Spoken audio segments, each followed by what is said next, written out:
નમસ્કાર, યુગ અભિયાન ટાઈમ્સમાં સ્વાગત છે. દર્શકો, હું છું ભાગેશ પવાર. દર્શકો, વડોદરા મહાનગરપાલિકામાં ફરી એકવાર ભગવો લહેરાયો છે. ભારતીય જનતા પાર્ટીએ ફરી એકવાર 69 સીટો પર જીત મેળવીને જે ભવ્ય જીત છે તેની ઉજવણી પણ કરી છે.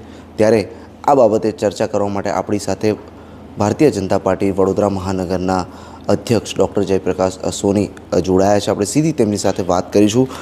જયપ્રકાશભાઈ, સૌપ્રથમ તો અભિનંદન આપને ભવ્ય જીત મેળવવા માટે.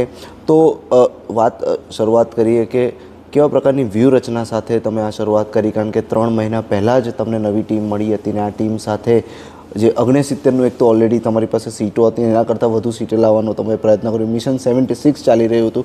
તો કેવા પ્રકારની વ્યૂહરચના સાથે તમે આગળ વધ્યા હતા? પહેલાં તો ખૂબ ખૂબ આભાર આપનો, અને નાગરિકોનો પણ આપના માધ્યમથી સર્વપ્રથમ હું આભાર માનું છું કે જેમને ભારતીય જનતા પાર્ટી પર આટલો અઢળક પ્રેમ અને વિશ્વાસ અમને આપ્યો છે, આશીર્વાદ આપ્યા છે.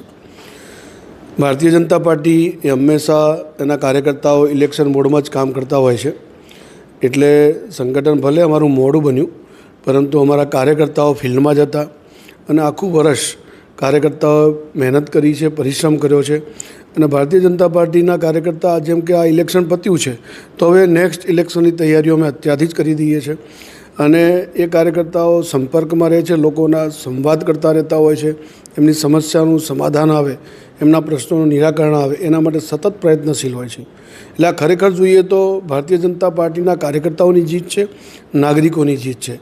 અને વ્યૂહરચનાની વાત કરીએ તો મેં પણ ખુદ લગભગ દર મહિને 3000 કિલોમીટરનો પ્રવાસ કર્યો છે વડોદરા શહેરમાં. એ સાથે સાથે હું 1100 નાના મોટા કાર્યક્રમમાં, સમાજના હોય, સંગઠનના હોય, એ બધા જ કાર્યક્રમમાં ઉપસ્થિત રહેવાનો પ્રયત્ન કર્યો છે. લોકોની વચ્ચે રહેવું એ મારો સ્વભાવ છે. હું અત્યાર સુધી સંગઠનમાં પણ કહીએ તો શક્તિ કેન્દ્ર ઇન્ચાર્જ સુધી કાર્યકર્તાઓને વ્યક્તિગત મળી ચૂક્યો છું. અને નીચે સુધી સંગઠન મજબૂત બને એના માટે પ્રયત્નો મેં વર્ષ દરમિયાન કર્યા છે. ગયા વર્ષે વોર્ડ પ્રમુખ જેટલા પણ થઈ ગયા ભારતીય જનતા પાર્ટીના, લગભગ 147 કાર્યકર્તાઓનું 15 ઓગસ્ટે અમે સન્માન પણ કર્યું હતું. એવી જ રીતે જોવા જઈએ તો જે જૂના બધા જ કાર્યકર્તાઓ હતા, એ કાઉન્સિલર હોય, કોઈ હોદ્દેદાર હોય, પૂર્વ વોર્ડ પ્રમુખ વગેરે રહી ચૂક્યા હોય, એમના વિધાનસભા વાઇઝ મેં પોતે એમના બેઠકો લીધી હતી અને એમને આહવાન પણ કર્યું હતું કે ભારતીય જનતા પાર્ટીના કાર્યકર્તા તરીકે આપણે એક ધ્યેય સાથે ચાલનારા કાર્યકર્તા છીએ, એક વિચારધારામાં માનનારા કાર્યકર્તાઓ છીએ.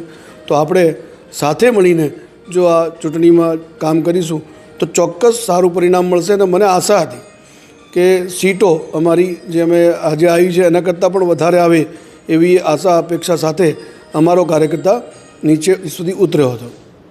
જયપ્રકાશભાઈ, જે માહોલ જોવા મળ્યો છે, કઈ ખુશી કઈ ગમનો પણ માહોલ અમે કહી શકાય, કારણ કે તમે સફળ રહ્યા. વોર્ડ 1માં કોંગ્રેસની પેનલ તોડવામાં 2 સીટો આવી અને ક્યાંક ને ક્યાંક ગમનો માહોલ છે કે વોર્ડ 14માં અને 15માં તમારી પેનલ તૂટી છે.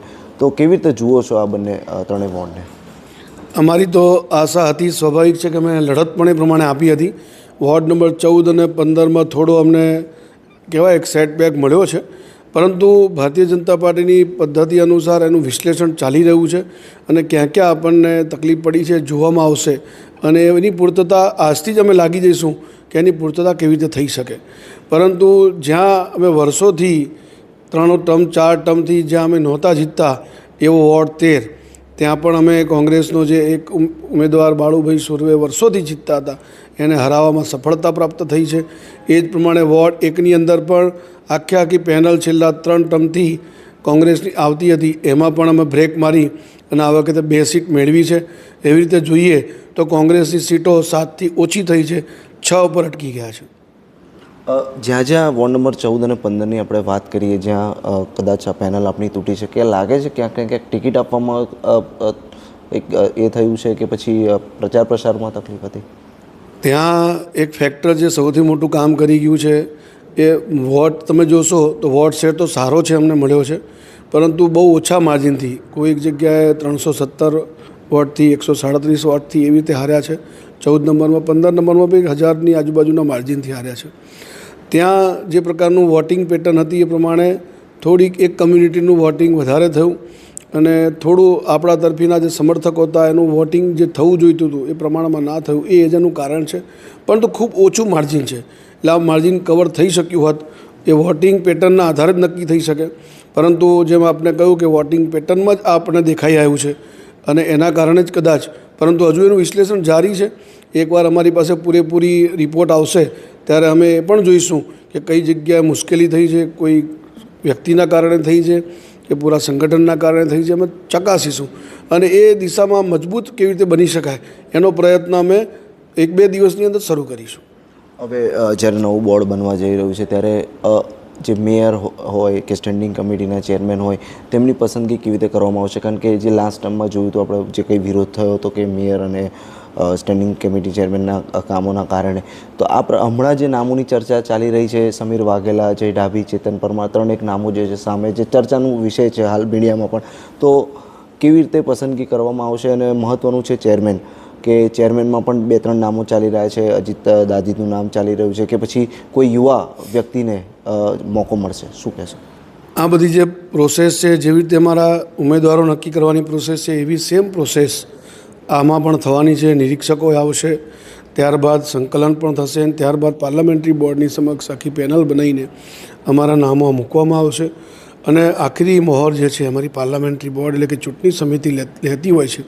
એટલે જે અમારું પ્રદેશ મોવડી મંડળ પાર્લામેન્ટરી બોર્ડ નક્કી કરશે એની ઉપર મહોર વાગશે, એ અમારા મેયર અને ચેરમેન વગેરે બનશે. હા, જરૂર હવે 69 જે કેન્ડિડેટ છે એમાંથી જ બનવાના છે, નિશ્ચિત છે. જેમ કે SC મેયર છે તો 3 જ ઉમેદવારો અમારી પાસે છે, એમાંથી જ કોઈને કોઈ ઉમેદવાર મેયર બનશે એ પણ નિશ્ચિત છે. ચેરમેન માટે જે પણ દાવેદારી કરશે એમની પણ પસંદગી આખી પ્રક્રિયા થઈને થશે. ભારતીય જનતા પાર્ટીમાં ખૂબ ટ્રાન્સપરન્સીથી આ પ્રક્રિયા થતી હોય છે અને જ્યારે પ્રદેશ મોવડી મંડળ પાર્લામેન્ટરી બોર્ડ એકવાર નિર્ણય લે છે એ નિર્ણય સૌને શિરોમાન્ય હોય છે અને એ જ પ્રમાણે મેયર અને ચેરમેનની નિયુક્તિ થશે. જી પ્રકાશભાઈ, હવે 5 વર્ષ છેલ્લા વર્ષથી તો તમે છો જ અને 3 મહિનાથી તમને નવી ટીમ મળી છે, પરંતુ હવે આ નવા 5 વર્ષ વડોદરા શહેરમાં શું નવું જોવા મળશે? જેમ આપના એક પોડકાસ્ટમાં હું આવ્યો હતો ત્યારે પણ મેં વાત કરી હતી કે વડોદરા શહેરને વિકસિત બનાવવા માટે જેવી રીતે માન્ય નરેન્દ્રભાઈએ વિકસિત ભારતનું એક સ્વપ્ન જોયું છે અને એ પ્રમાણે કામ કરી રહ્યા છે, એવી રીતે વિકસિત ગુજરાતનું પણ એક વિઝન ડોક્યુમેન્ટ બન્યું છે, જેના પ્રમાણે અત્યારે ગુજરાતની પણ પ્રગતિ થઈ રહી છે. એ જ પ્રમાણે વિકસિત વડોદરા 2047 એનું એક વિઝન ડોક્યુમેન્ટ બનાવવાનો પ્રયત્ન અમે કરવાના છીએ અને એ પણ વિકસિત ભારત વિકસિત ગુજરાતની લાઇન પર એ ડોક્યુમેન્ટ તૈયાર થાય અને ભવિષ્યમાં એ ડોક્યુમેન્ટમાં નિર્ણયો જે લેવાયા હોય એ પ્રમાણેના કામો થાય, જનસંખ્યાના આધારે અને વડોદરાની પ્રકૃતિના આધારે વડોદરાનો વિકાસ થાય, જેથી કરીને ભવિષ્યમાં વડોદરા એક વિશ્વની અંદર ઓળખાતું શહેર બને. અત્યારે પણ આપણું શહેર એક હેરિટેજ સિટી તરીકે ઓળખાય છે, એની પણ નામના મળે અને અનેક પ્રકારના એવા પ્રોજેક્ટ આવે જેનાથી વડોદરા અલગથી ઓળખાય.